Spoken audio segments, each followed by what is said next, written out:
Hola de nuevo, qué bueno que estás continuando el pequeño curso. Esta es la segunda clase dedicada a revisar la parte de estilística que viene en la prueba de aptitud académica.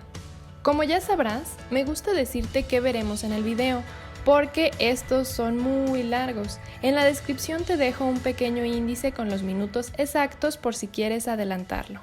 Primero, veremos qué sucede con el tipo de pregunta mejor, qué se pide en esta pregunta y cómo aparece en el examen. Luego, pequeños consejos con ejemplos concretos sobre este tipo de pregunta que te pueden apoyar. Y cerramos con las 5 figuras retóricas del día de hoy. Como ya les había mencionado en el video anterior, dedicaremos cada una de las 4 sesiones a un tipo de pregunta en específico. La pregunta de este video, que es el número 2, es la de mejor. En la de mejor explicábamos que se busca la idea central de todo el texto, una opción que sea la síntesis de todo el segmento señalado. En este tipo de preguntas debemos de analizar y contrastar las posibles respuestas para observar cómo en una secuencia se habla de un mismo tema de manera general. Entonces, lo que se debe realizar es elegir la misma opción que señale dicho sentido general, es decir, debe abarcar todo lo seleccionado en el fragmento. Este tipo de preguntas pueden aparecer de 2 maneras. La primera, ¿cuál de los siguientes enunciados combina o agrega mejor la secuencia de los enunciados del 3 al 7 del segmento primero, por ejemplo? Y la segunda, los enunciados 5 al 14 del segmento cuarto describen a una determinada cosa. ¿Cuál de ellos recoge mejor un contenido general? Como recordarán del video anterior, en mayúsculas aparecerá la palabra mejor para identificar de manera más pronta qué tipo de pregunta es. Sin embargo, no te pases de corrido, ya que es importante revisar cuáles enunciados señala y, por ejemplo, las especificaciones. A continuación, te proporcionaré diversos consejos que, en mi opinión, serán de utilidad para ayudarte a encontrar la respuesta en este tipo de cuestionamientos. Para cada consejo te brindaré respectivos ejemplos, pero por cuestiones de espacio y tiempo solo anotaré los enunciados que se señalan en cada pregunta. Sin embargo, recuerda que los fragmentos son más amplios. Puedes leer conmigo el fragmento o pausar el video, adelantarlo y leerlo por tu cuenta. El consejo número 1 es identificar palabras clave que aparezcan repetidamente en el fragmento, es decir, que sean medulares en el texto. Cuando digo medulares, quiero decir que sin estas palabras el texto o la idea que quiere expresar este mismo texto no se pueda sustentar. Veamos un ejemplo y con esto quedará un poco más claro. ¿Cuál de los siguientes enunciados combina o agrega mejor la secuencia de los enunciados del 1 al 8 del segmento primero? Y leamos el segmento. Dejándose caer en el césped, se cubría la cara con las manos y lloraba. ¿Por qué lloraba?, preguntó la lagartija verde, correteando cerca de él con la cola levantada. Sí, ¿por qué?, decía una mariposa que revoloteaba persiguiendo un rayo de sol. Eso digo yo, ¿por qué?, murmuró una margarita a su vecina, con una vocecilla tenue. Llora por una rosa roja. ¿Por una rosa roja? ¡Qué tontería! Y la lagartija, que era algo cínica, se echó a reír con todas sus ganas. Pero el ruiseñor, que comprendía el secreto de la pena del estudiante, permaneció silencioso en la encina. Si seguimos el consejo, rosa es una palabra clave, ya que aparece más veces en el fragmento. Además, el fragmento entero está tratando sobre algo que le falta al estudiante. ¿Y por qué llora? Por una rosa roja. En el fragmento entero aparecen muchas veces más, pero no lo tenemos aquí, de modo que entre las opciones podemos ver que la única en este caso que hace alusión a la palabra rosa es el inciso C. Por lo tanto, la respuesta en este caso sería la C, llora por una rosa roja, porque es la idea central de lo que habla todo el texto, la razón por la cual llora este muchacho, y porque además es una palabra clave. Muy bien, ahora el consejo número 2, pero antes recuerda que no todos los consejos son aplicables para todas las preguntas. Es necesario leer bien a detalle para encontrar un tip que se amolde a lo que nos están preguntando. Bien, aquí te va otro pequeño consejo que es prestar atención mucha atención en la especificación que se brinda en la pregunta. Sé que suena más que obvio, pero muchas veces nos están dando la guía de qué respuestas de entre las opciones se pueden descartar y entonces así se puede elegir más cómodamente entre menos opciones. En este caso la pregunta dice: los enunciados 1 al 8 del segmento segundo describen a un joven enamorado. ¿Cuál de ellos recoge mejor un contenido general? La lectura. A. ¿De qué cosa más insignificante depende la felicidad? He leído cuanto han escrito los sabios. Poseo todos los secretos de la filosofía y encuentro mi vida destrozada por carecer de una rosa roja. He aquí, por fin, el verdadero enamorado, dijo el ruiseñor. Le he cantado todas las noches aún sin conocerlo. Todas las noches le cuento su historia a las estrellas y ahora lo veo. Su cabellera es oscura como la flor del jacinto y sus labios rojos como la rosa que desea. Pero la pasión lo ha puesto pálido como el marfil y el dolor ha sellado su frente. El consejo en esta ocasión es leer detalladamente la especificación de la pregunta, la cual dice que tenemos que encontrar, en primer lugar, una descripción y en segunda a un joven enamorado. En este caso hay dos opciones muy viables, la C y la D. Si eligiéramos la D, sería más que una descripción, una proposición, es decir, es una realidad que el joven está enamorado, porque se enuncia, he aquí por fin el verdadero enamorado. Sin embargo, esa opción no describe cómo es estar enamorado. Yo les pregunto, ¿cómo es estar enamorado? Bueno, existen muchas emociones, pero una emoción que lo engloba sería la pasión.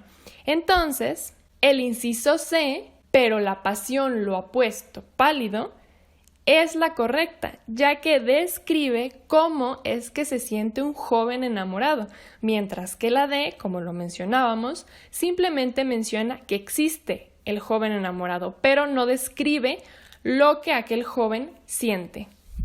El consejo número 3 dice: elige acciones cardinales, es decir, acciones que sin ellas el texto no pueda continuar.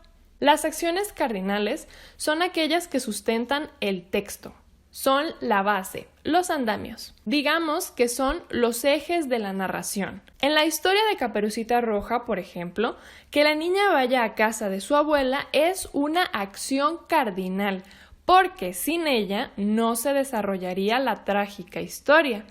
Pero que la niña se detenga a cortar frutos del bosque, por ejemplo, no es una acción principal o cardinal, ya que si sucede o no, no cambia la configuración del cuento. Es decir, si Caperucita recoge los frutos o no, de todos modos la historia continuaría porque sucedería lo que todos ya sabemos.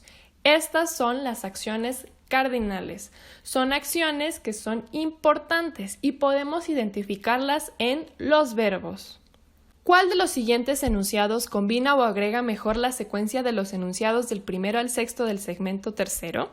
Volviendo sobre su habitación, se acostó sobre su jergoncillo y se puso a pensar en su adorada. Al poco rato se quedó dormido. Y cuando la luna brillaba en los cielos, el ruiseñor voló al rosal y colocó su pecho contra la encina, y toda la noche cantó con el pecho apoyado sobre las espinas, y la fría luna de cristal se detuvo a escucharlo toda la noche. Cantó durante toda la noche y las espinas penetraron cada vez más en su pecho, y la sangre de su vida fluía de éste. En este caso, tenemos dos opciones que albergan acciones cardinales de acuerdo a la explicación que veíamos en diapositivas anteriores: volar y cantar. En primer vistazo, cantar podría ser más importante que volar para el pajarito, de acuerdo a lo que dice el fragmento. No obstante, ¿cuál acción antecede a la otra? Bueno, en este caso, la opción B, ya que si no vuela, no podrá cantar entonces. Por lo tanto, la respuesta sería la B. Por otro lado, tenemos un cuarto consejo, que dice así: Descarta opciones que tengan descripciones, ya que estas suelen ser circunstanciales y pueden no englobar todo el contenido. Siempre he considerado que el descarte es una de las mejores herramientas que tenemos al contestar en cualquier tipo de examen. Recuerden lo que les mencionaba en el primer video sobre la toma de decisiones. En este caso, como la pregunta es mejor, nos requiere respuestas que engloben el contenido general y las descripciones pueden nada más describir una parte de este. Es por eso que digo que son circunstanciales. Los enunciados 1 al 5 del segmento cuarto describen a un rosal. ¿Cuál de ellos recoge mejor un contenido general? «Dame una rosa roja», le gritó, «y te cantaré mis canciones más dulces». Pero el rosal meneó la cabeza. «Mis rosas son amarillas», respondió. «Están amarillas como los cabellos de las sirenas que se sientan sobre un tronco de un árbol, más amarillas que el narciso que florece en los prados antes de que llegue el cortador con la hoz. Ve en busca de mi hermano, el que crece debajo de la ventana del estudiante, y quizás él te dé lo que quieres». Entonces el ruiseñor voló al rosal mencionado. De entrada, la pregunta nos pide que elijamos una opción que describa a un rosal. En color rosa te marqué las partes de la lectura y de las respuestas respectivamente que tocan el tema del rosal. Es por eso que automáticamente descartamos la D. ¿Se acuerdan que este era uno de los consejos que les daba en el primer video? Descarte. Las opciones, entonces, A, B y C son viables porque hablan del rosal, pero ¿en cuáles de ellas encontramos descripciones circunstanciales del color de la rosa? Bueno, en la opción B y C, que hacen comparaciones y precisiones sobre el color, tan amarillas como los cabellos de las sirenas y más amarillas que el narciso. Ambas son comparaciones que están partiendo de la principal. La principal es «mis rosas son amarillas». Es por eso que la respuesta es la A. Hasta aquí la parte de estilística. Practica los ejercicios de mejor. Recuerda que puedes escribir al correo que está en la descripción para recibirlos y espera las respuestas en el siguiente video. El siguiente video será sobre la pregunta omisión. Ahora vayamos a la segunda parte correspondiente a las figuras retóricas. Las figuras retóricas que veremos en esta sesión son el símil, la metonimia, la metáfora, la prosopopeya y la sinestesia. Algunas de ellas te sonarán conocidas, pero tengo como propósito demostrarte cuán cerca de nosotros están las figuras. El símil es una figura muy sencilla, porque es una comparación entre dos elementos debido a que guardan una relación de semejanza. Utiliza nexos como cual, semejante a, como, tal como, etc. Los ejemplos dicen: miraba como el alba pura, sonreía como una flor, de Rubén Darío. Oh soledad sonora, mi corazón sereno se abre como un tesoro al soplo de tu brisa, de Juan Ramón Jiménez. A veces, como una moneda se encendía un pedazo de sol entre mis manos, de Pablo Neruda. Gongorilla, perro de los ingenios de Castilla, docto en pullas, cual mozo de camino, de Quevedo. Si te fijas en los 4 ejemplos, el cómo aparece para introducir a algo con lo cual se está comparando. Por ejemplo, en Rubén Darío dice, sonreía como una flor. Entonces, en este caso te está indicando que sonríe de tal manera como lo haría una flor. El símil se asemeja a la palabra similitud. Toma esto como tip para no olvidar su función. Recuerda buscar la palabra como para identificarlo. La metonimia es la que designa una cosa, idea o realidad con otra cosa, con la cual existe una relación de semejanza cercana. Recuerda mucho esto de semejanza cercana. Es una sustitución. Para comprender mejor la metonimia tendrás que explicarme por qué muchas personas llaman cornflakes al cereal o Kleenex a los pañuelos desechables o chocomil a cualquier marca de chocolate en polvo. En general usamos mucho la metonimia, pues es la sustitución de una palabra por otra que guarda cierta semejanza. En este caso, nosotros intercambiamos la palabra original como cereal por la marca más conocida que vende cereales. Leamos los ejemplos. Tenemos un Picasso en el muro de la recámara. Literalmente, Picasso es el apellido de la persona, entonces no estaríamos teniendo a Picasso colgado ahí con un clavo directo en el corazón. Hace referencia a que se tiene una obra de este autor.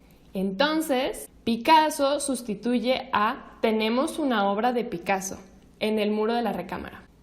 El siguiente ejemplo dice: Cervantes es la mejor pluma de la literatura universal. Pluma estaría sustituyendo a escritor. Es increíble que a la edad de 8 años, el joven príncipe niño ya heredó el trono. Por el contexto, nosotros entendemos que heredar el trono significa que hereda el reino entero, es decir, el castillo, el pueblo, los caballitos, todo lo que conlleva un reino. Pero se sustituye todo eso al decir que hereda el trono, es decir, que ahora él va a sentarse en el trono y va a ser el rey. Justo cuando ya quedaban pocos metros, el atleta logró conseguir el oro. Si te fijas en todos los ejemplos, la palabra por la cual se sustituye tiene cierta cercanía con la palabra original. Picasso tiene cercanía con la obra. La pluma tiene cercanía con el oficio de escritor. El trono tiene cercanía con que es un símbolo de la monarquía. Y el oro tiene cercanía con el material del que se supone están hechas las medallas. Ahora, en la metáfora, por su parte, es muy similar a la metonimia, pero la diferencia entre ambas es que en la metonimia la relación entre ambos elementos es más cercana, ¿te acuerdas?, que en la metáfora. Es por eso que la definición dice así: se busca explicar un concepto o idea o describir una cosa por medio de una realidad diferente a la esperada. Se designa una cosa, idea o realidad con otra cosa con la cual, si bien existe una relación de semejanza, esta no va a ser tan cercana. Esa es la diferencia entre metáfora y metonimia. En el primer ejemplo dice: estás en la primavera de tu vida. La primavera en este caso designa la edad temprana de una persona, ya sea la infancia o la juventud. Hay una relación de analogía entre las generaciones humanas y los cambios de estación, ya que, por ejemplo, en la primavera los árboles son verdes, las flores crecen, todo comienza. Mientras que en invierno las hojas caen y los arbolitos se vacían de las hojas, de manera análoga en la vejez que hay un avance del tiempo. Es por eso que decir el otoño de la vida podría asemejar a que se va acercando la vejez. Otro ejemplo dice así: nuestras vidas son los ríos que dan a la mar. Los ríos se asemejan a la vida, porque ambos fluyen en una dirección y no se detienen. De nuevo, la relación de cercanía entre vidas y ríos no es tan cercana. En las descripciones del cuerpo existen un sinfín de metáforas. Por ejemplo, tan hermosa me miras con tus esmeraldas, me sonríes con tus perlas y con tus cabellos de oro me hipnotizas. En este caso, sustituimos palabras como ojos o dientes por esmeraldas o perlas y hacemos referencia al color del cabello a través de un metal precioso. Si te fijas, estas comparaciones tienden a utilizar elementos considerados valiosos, pues no tendría el mismo impacto si decimos: tan hermosa, me miras con tus escarabajos, me sonríes con tus ajos y con tus cabellos de espagueti me hipnotizas. A pesar de esto, seguiría siendo una metáfora, pues explicamos algo con un concepto diferente. En este caso, comparamos el cabello con, puede ser lo rizado de un espagueti o el color del espagueti. Pero esta semejanza no es tan cercana como en la metonimia, porque ¿qué relación existe de cercanía entre el espagueti y el cabello si no es únicamente la forma o quizás el color? Otra figura es la prosopopeya, que se trata de atribuir a los animales o a seres inanimados acciones que no son propias de su naturaleza realizar o que son acciones que realiza el ser humano. Cuando decimos seres inanimados, recuerden que nos referimos a objetos como la silla, la roca, la mesa, etc. Como por ejemplo, las piedras se estremecen cuando Garcilaso de la Vega llora. Las botas empezaron a bailar a causa del tremendo olor a queso que albergaban. Mi corazón da de saltos y de piruetas cuando te ve. El viento rugía sin descanso, de día y de noche. Finalmente, mi figura favorita, la sinestesia, la cual consiste en invertir los sentidos y unir dos sensaciones provenientes de diferentes dominios sensoriales. Suena complejo, pero es más sencillo de lo que te imaginas, e igualmente la seguimos utilizando a diario sin darnos cuenta. Con los ejemplos será todo más claro. Una oración que contiene la figura retórica de sinestesia es: el color esperanza de su voz. Vamos a analizarlo por partes para entender qué es la sinestesia. Primeramente, color esperanza. ¿Con qué se perciben los colores? Con los ojos. Entonces, el sentido que corresponde sería la vista, mientras que la voz es percibida a través del oído. Entonces, la imagen poética que estamos viendo es como el autor del fragmento dota de color a la voz que escucha, y al ser color de esperanza, eso pasaría a significar que su voz tranquiliza. ¿Ves cómo mezclamos dos sentidos? El silencio mojado de las fuentes. Tenemos silencio y mojado. Uno es percibido por el oído y el otro por el tacto. Pero la figura poética que nos da a entender puede ser sobre el murmullo de una fuente que está borboteando, por ejemplo. Recuerda que las figuras retóricas son subjetivas y pueden ser comprendidas de diferente forma. Lo importante aquí es que ubiques los dos sentidos que se conectan. Ahora bien, puede que no sean dos sentidos, sino solamente uno, pero que éste esté siendo usado de una manera no convencional, como en el olor a desgracia, ya que la desgracia es algo impalpable, no tiene olor alguno. Es por eso que también este ejemplo es considerado como sinestesia, así como el siguiente. La deliciosa mañana. El adjetivo delicioso podríamos asemejarlo con el sentido del gusto. Te dije que sí usamos algunas de estas figuras a diario, ¿no lo crees? Hasta aquí las figuras de esta sesión. No olvides realizar los ejercicios, ya que a partir de esta sesión tendremos 2 respectivas tareas por cada video. Espera las respuestas para el próximo video.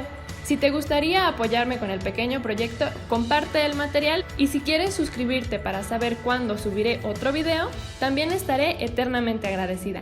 Si algo consideras que no ha sido adecuado, puedes hacérmelo saber para poder mejorar con mucho gusto. Nos vemos y sigue estudiando. ¡Hasta pronto!